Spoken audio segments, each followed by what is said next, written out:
This is marketing. The transformation systems that we are going through, it's more to do with digitalization. We felt that the level of GRA, we should change our ways of doing business.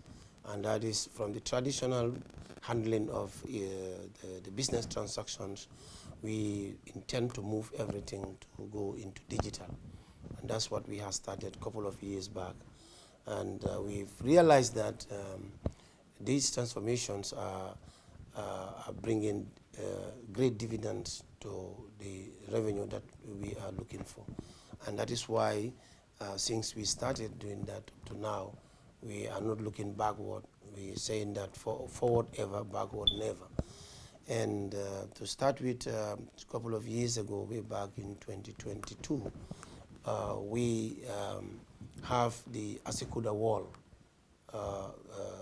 at the seaport of Banjul, of which Asikuda Wall is a web-based system, and it is used worldwide for customs transactions. Since we started the Asikuda Wall up to date, we realized that the system is so good that it can interface with any other system that we have in the country because of its nature, which is a web-based.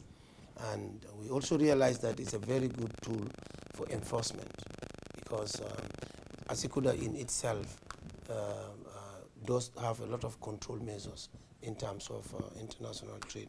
So that system is really helping us greatly in terms of our digitalization on the international trade. Now you can be sitting anywhere in the world, be it in America, Europe, or Asia, everywhere, where you have all your documents, you can do your declaration, and you send the information to the bank of your choice, and then you do the payment. So in that respect, we have achieved a lot. And in addition to that, we also work with almost most of the commercial banks in the country, that our systems are interfaced with their systems so that the commercial banks do act on our behalf as agents of collecting the revenue on our behalf, where they will put it on a transit account, and then based on our understanding with them in terms of the MOU that we normally sign with them, then they will be transferring these monies to Central Bank, CBG. So that in itself has eliminated a lot of our own cashiers handling money, because we thought that since we want to digitalize our systems, we should eliminate as many cashiers as we can, and we transfer them from cashiering section to a different section. So this we have succeeded by signing MOU with many of the commercial banks that are in the country. So that's another achievement for us. Again, on international trade, we have also introduced what we call the e-tracking system. The e-tracking system is a PPP arrangement that we have done, and we are monitoring all transits that are coming into the country, as well as all transits that are going out of the country. With the e-tracking system, it's controlled by the satellite, and we have positions at the headquarters level here, as well as in Joshua. We have another office there. These offices, they keep monitoring the system 24/7, so that any transit that is coming into the Gambia is tracked, and wherever that vehicle goes, we see the vehicle's movements. But we have also other areas that we have gone through in terms of reforms, and they are also working. For example, under the SIGPA project, we have the fuel marking. And the fuel marking is also another initiative that we brought in, due to the fact that fuel, according to government policy, everything should go to the depot, and that is where anybody who brings in fuel here should go. And then people will take fuel from the depot, that's the OMCs, and then how we take our staffs are there to take whatever goes out of the depot. And in that case, then we, at the end of the month, will be able to know the volume of the fuel that comes in outside of the depot, and we charge based on that. So in the past, we realized that leakages were coming, fuel was coming over land to different places in the country. even up country, and they were getting into the Gambia without paying duty. We thought this is not fair for those who pass through the right route and pay their duty, and while the others will smuggle and come. And that is what warranted the fuel marking. And fuel marking, since we started it, we have seen a significant improvement on the volume, which results to the revenue. So this is an area that we really appreciate for its implementation. And in addition to the 3 components of the SIGPA, we also have what we call digital excise stamp.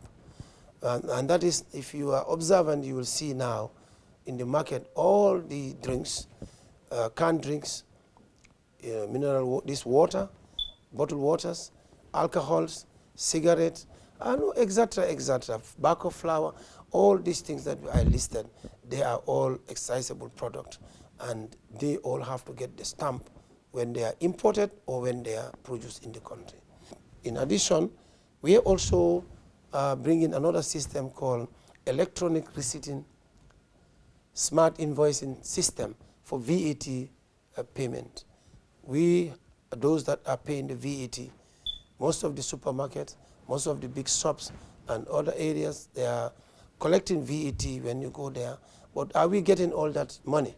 That's $1 million question to answer.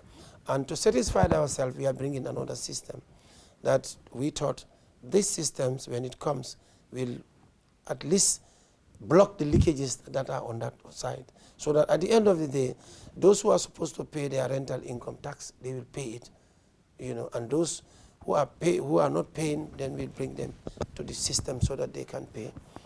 We have another system called iTax, and the domestic tax department will be using that iTax system to do the processes of their declaration filings, so that that process is also going on. And inshallah, once we get the iTax on, we will be able to have e-registration, e-filing, e-payment, e-refunds, and all the processes that are dealing with e-services. You don't need to come to our office. If you have to file your tax, you'll just go ahead and file. Go use the system, just like you're using with Asikuda Wall. You can be anywhere in the world and do your filing. This is where we are heading to. The motivation is when I see revenue increasing. Honestly, as a revenue collector, you feel so good when you are told that today we have collected, 2 days ago, one day we collect almost 200 million. I'll just check in the system and see that a day we collect almost 200 million. So even if you don't eat, you feel that you are okay. You don't want to eat because it's something that you do. And if you love what you are doing, you go extra length. So when we start these reforms, and one by one, but any of the reforms that we do, we always realize that, a lot of leakages are blocked. And that is what keep pushing us. But we have a 5th one that we'll also talk about. The first component is the electronic tracking, which is the e-tracking of transit, goods in transit. The second one is the OCR, which is the optical character recognition system, where we just came from. The third one is the Waybridge. And then the 4th one is the system itself. We integrate all these other elements into one. One may ask the reason why. The Gambia Revenue Authority has a primary responsibility. Our responsibility in the international trade is to act as gatekeepers, but also revenue collectors. Gatekeepers, what that means is the goods that are coming into the country, we are the front line to make sure that the illicit goods are not entertained in the country. But again, the goods, the duties and taxes that are supposed to be paid are also paid. Basically, fundamentally, this is our responsibility on the side of GRA Customs. Behind us, we have the Waybridge. One may ask, why the Waybridge? Why do we have to install the Waybridge here? Before the advent of the Waybridge, we did not have any means of verifying submissions that are done. In simple terms, if for example, an agent submitted bulk cargo that weighed, let's say, 1 million kg, we do not have any means. That means if they give us a submission of 1 million, we do not have any means of verifying whether it is 1 million or plus or minus. That's why we have the Waybridge here. Now, when they submit 1 million, we'll have to verify this one. The process of verification goes like this. The trucks are registered first. The empty trucks are registered and their weights are already known. That is, their tar are already known. Now, when they come now, those ones that are registered in our system now, when they come to pick, they will go directly to the quay and go and take the bulk cargo. The bulk cargo can be rice, can be sugar, can be cement, it can be in bags or the powdered ones. So when they come now, they have to go through the Waybridge. Initially, we'll have to register them in our system and their empty weights are known. Now, when they come again, they don't need to come for that registration again. They will go directly to the quay and then, they will be loaded. When they are loaded now, they will come through a system here where they will be weighed and we will know the weight of the bulk cargo. We are at the scanning office. This office is responsible for monitoring also analysis of images that are made at the scanner. When the scanner send images, the staff here are responsible. They are well-trained people.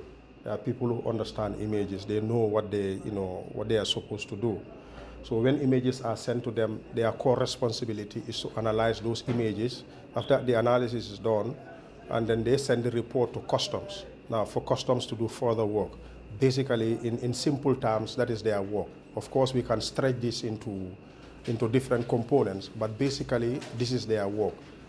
Their responsibility is to make sure that they allow trucks to enter and when they should enter the scanning area, and then let the driver out. After the driver is out, then their responsibility is to mount the scanning.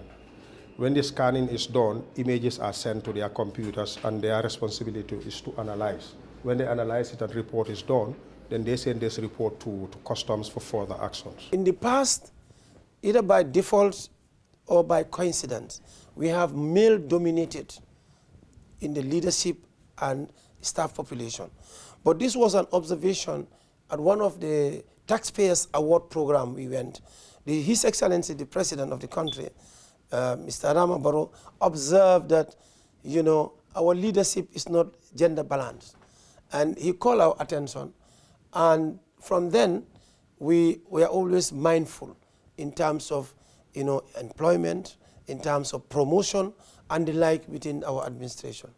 But also, in addition, the past 6 years, we have a board chair who is very efficient. She was a woman. We've been working very hard so that we kind of increase the ratio also, that is, male to female ratio in our population. This is a common processes or systems in all over the world, and more particularly the developing world, that the ministries of finances of different countries and the revenue collecting body, they always sit and discuss towards a revenue target for the next coming year. And there is a lot of sense in this, because every country must have a budget to run the country for a particular year. And that budget consists of revenues from different areas. And one of the areas that contribute highly in that budget is domestic revenue mobilized, that we mobilize. And then if they should have orders, will come from loans, grants, and other aids that we get from outside. Now, if you look at it, the area that need to take the junk part of that should be your domestic revenue mobilization. And then you can go to other areas to complete your budget, like loans, budget support, and things like that. Last year, when we have 19.2 billion as a target, it was an interesting discussion. But by the time the year ends, we came up with 20.8 billion. So we have, over 1.8 billion of what we were asked to put on them. But the most important thing there is not only going above our target, but you look at year in, year out growth. In 2020, 2024, if you compare our collections of the previous year and 2024, we got over 5 billion. So that's the growth. The same economic, no changes, right? No changes. It's the same economy, the same people. The only changes here is the reforms that we did. And those reforms were able to get us over $5 billion with the approval of His Excellency the President to say that he will be attending this award ceremony in an yearly basis. And he has been doing that. So that, for us, that is a very good encouragement for the taxpayers. We firmly believe that the GRA is on a good road. With the digitalization that we are doing, we will be able to digitalize all our tax regimes. And that will give us a lot of dividend in terms of revenues that will be coming. Because digitalization, what it means is to block leakages that are within your tax system. And if you block leakages that are there, that means that the results, the outcome is always good. And this is exactly what we want for this country. And we need the support of everybody. I thank you very much.